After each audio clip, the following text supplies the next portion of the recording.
Hello everyone, তো নতুন আরেকটা রেসিপির সঙ্গে চলে এসেছি। তো কেমন আছো সবাই? পারমিতা রান্নাঘরে সবাইকে স্বাগত জানাই। আজকে যে রেসিপিটি নিয়ে এসেছি, এটা যদি তোমরা বাড়িতে না বানাও তো খুব বড় ভুল করবে। একবার অবশ্যই বাড়িতে বানিয়ে খেও। তো দেখো, প্রথমে দুটো পাকা আম নিয়ে নিয়েছি আর হাফ কাপ সুজি নিলাম, তার সঙ্গে একটু জল দিয়ে সুজিটাকে একটু ভিজিয়ে রাখবো। তো এবার একটা মিক্সি জার নিয়ে নিয়েছি, তার ভিতরে যে সুজিটা ভিজিয়ে রেখেছিলাম সেটাই দেখো দিয়ে দিচ্ছি, আর দেবো পরিমাণ মতো চিনি। তো মিষ্টিটা তোমরা যে যেরকম মিষ্টি খেতে পছন্দ করো সেই পরিমাণ ওয়াইজ চিনি দিয়ে দেবে। তো দেখো চিনিটা দিয়ে এবার আমি এটার একটা সুন্দর একটা স্মুথ পেস্ট বানিয়ে নেব। তো দেখো একদম স্মুথ একটা পেস্ট বানিয়ে নিয়েছি।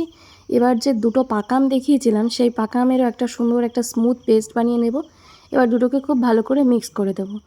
আর দেবো সামান্য পরিমাণে আটা। তো তোমরা যদি আটার বদলে ময়দা দিতে চাও তো তাও দিতে পারো, আমি একদম অল্প পরিমাণে আটা দিয়ে দিয়েছি।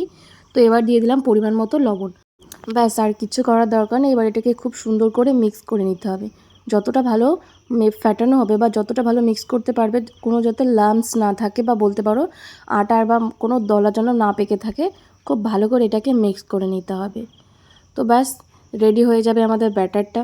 তো এবার কড়াইতে তেল বসিয়ে দিয়েছি, এবার তেলটা গরম হতে থাকুক। তারপরে তেলের পরে ছোট্ট এক হাতা করে ব্যাটারটা তেলের মধ্যে দিয়ে দেবো। তো তারপরেই দেখতে পাবে ম্যাজিক, এত সুন্দর ফুলেছে, মানে আমি নিজেই ভাবতে পারিনি যে এটা এত সুন্দর হবে। আমিও প্রথমে একটু ভয় ভয় পাচ্ছিলাম যে এটা বানাবো, যদি খেতে না পারি যদি নষ্ট হয়ে যায়। তো তার জন্য আমি অল্প ব্যাটার গুলিয়েছি বা অল্পই পরিমাণে বানিয়েছি, যদি ভাবতেই পারিনি যে এত সুন্দর হবে। তো দেখো এত সুন্দর ফুলেছে আর খেতে যে এত টেস্টি হয়েছিল, যেরকম সফট আর সেরকম জুসি, আর একটা সুন্দর একটা আমের ফ্লেভার।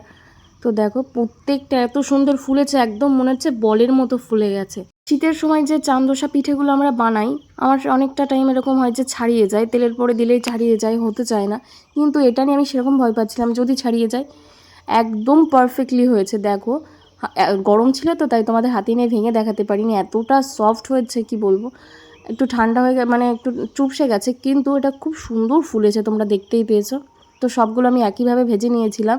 তো আজকে এই আমের চান্দোসা পিঠের রেসিপিটা কেমন লাগলো অবশ্যই কমেন্ট করে জানিও। ভালো লাগলে লাইক কমেন্ট শেয়ার করে দিও, আর ফেসবুক থেকে দেখে থাকলে পেজটা ফলো করে দিও, ইউটিউব থেকে দেখলে চ্যানেলটা সাবস্ক্রাইব করে দিও। টাটা।